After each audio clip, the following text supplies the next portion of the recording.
Salamat po, Mayor. Okay kayo. Pangalawa, Mayor, ang usap-usapan ngayon ay yung Destabilization plot na di umano'y pinamumunuan ng mga retiradong military generals.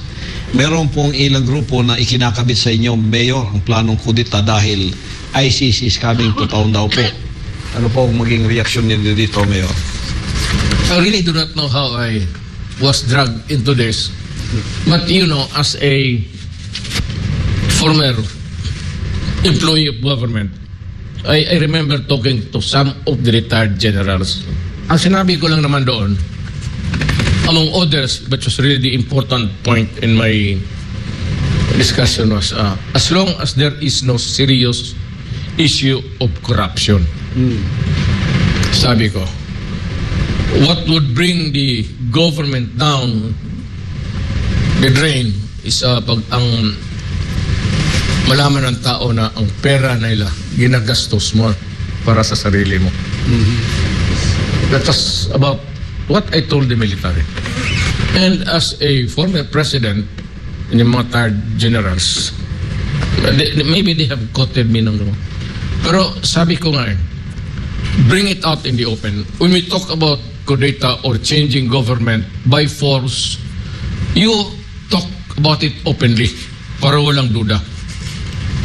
For example, if there is really the serious issue of corruption, which I think is not present right now, frankly, not because I want to scare somebody or anybody or everyone, wala akong nakita in the horizon, however short or long ang tingin ko na would be issues enough to create another turmoil.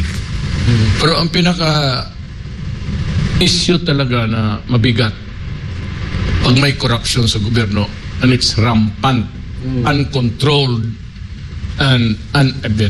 Yung uncontrolled, walang makukontrol.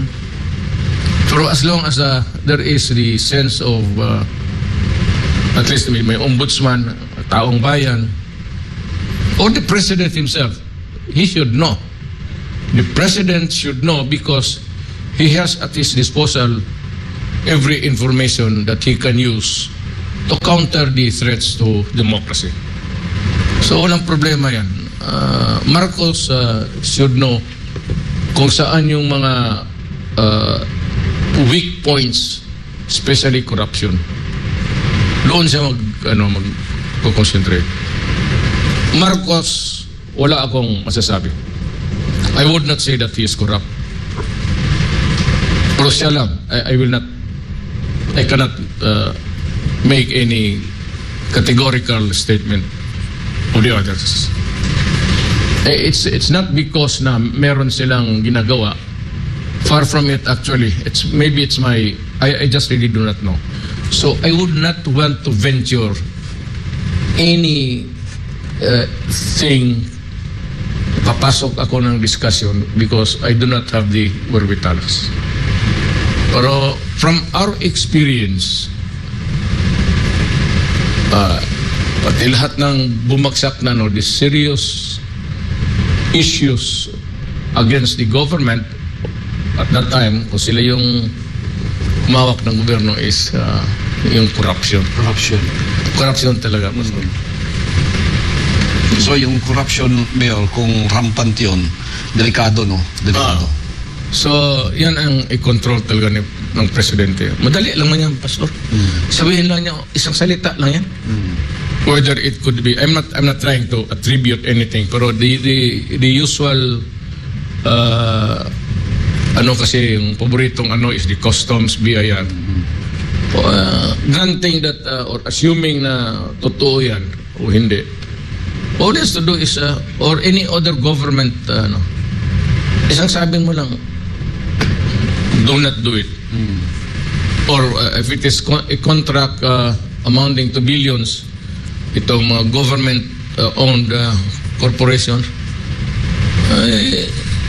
pwede mo lang padala mo yung justification mo for approving or disapproving a contract para malaman ko kung Madali lang man.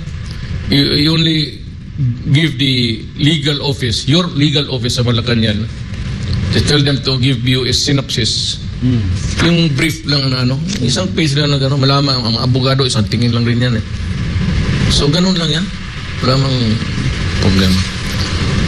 Pero yan ang talking about a kudeta or a violent overthrow of government. Historically dito, it's always corruption. Abuse of authority. Uncontrolled. Mga abuses na hindi talaga na bipigilan. So, simple lang yan. Isang salita ng presidente yan. Maniwala naman lang. And there's always the military mautosan niya na kindly because upon his orders, the military can always intervene.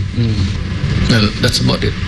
Pero Mayor, you've been a president, you've been there in that office before, and in one of your SONA speech, sinabi mo na hindi ko alam na yung gobyerno pala ang magiging kalaban ko dito.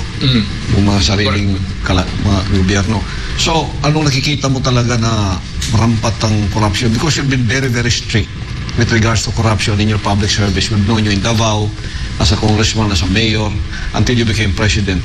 You are the only president na talagang tumututok dyan at sinabi mo talagang dapat walang korupsyon. So ano nakikita ninyo na nangyayari nung presidente kayo? Well, corruption historically is rampant in this country. Lalo na doon sa matataas and transactions involving billions. But at that time, I was addressing myself to yung issues at that time na mga questionable transactions and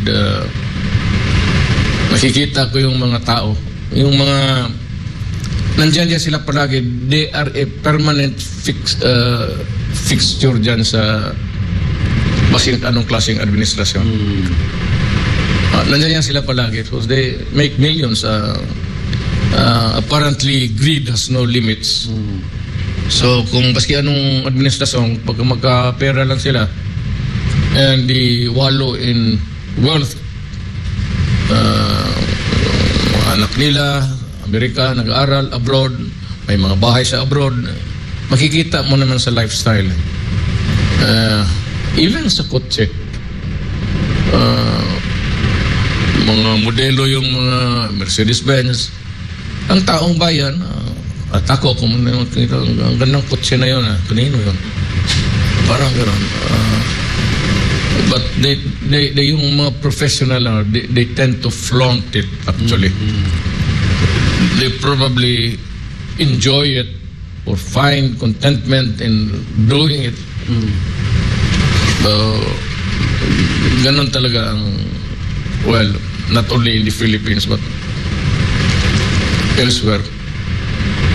Pero kasi dito, we are not concerned about what's happening in the other parts of the world, in Asia or in the America,